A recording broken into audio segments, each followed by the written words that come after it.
भामरागड तालुक्यात पेट्रोल आणि डिझेलच्या तीव्र टंचाईमुळे नागरिकांना मोठ्या अडचणींचा सामना करावा लागत आहे। तालुक्यातील तब्बल 128 गावांसाठी एकमेव भारत पेट्रोलियमचा पेट्रोल पंप कार्यरत असल्याने या टंचाईचा परिणाम संपूर्ण भागावर झाला आहे। 23 मार्च 2026 पर्यंत सर्व काही सुरळीत असताना दुपारनंतर अचानक पेट्रोल व डिझेल पुरवठा खंडित झाला।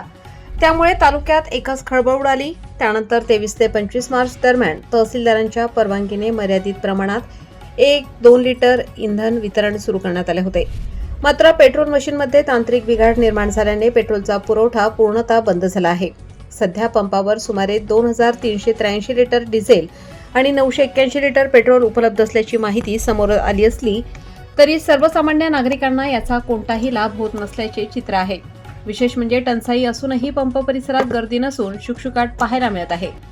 दरम्यान पंप व्यवस्थापनाकडून कंपनीकडे मागणी करण्यात आली असली तरी पुरवठा करणारी गाडी का पाठवली जात नाही याबाबत व्यवस्थापनही अनभिज्ञ असल्याचे सांगण्यात आले। याच काळात पंप परिसरात शेड व इतर बांधकाम कामे युद्धपातळीवर सुरू असल्याचेही निदर्शनास आले आहे।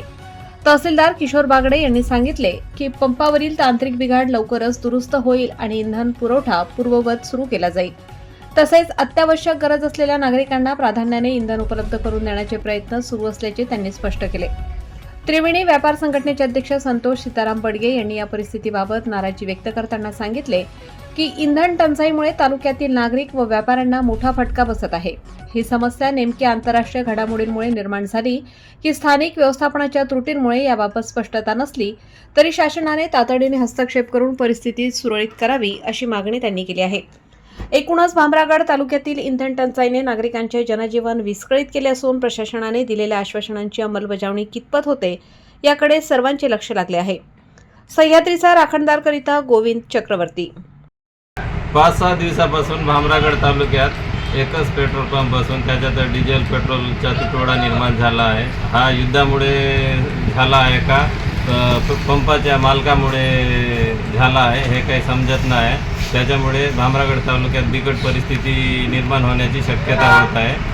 म्हणून सरकारने याच्याकडे गांभीर्याने लक्ष घालून त्याचा तोडगा काढावा।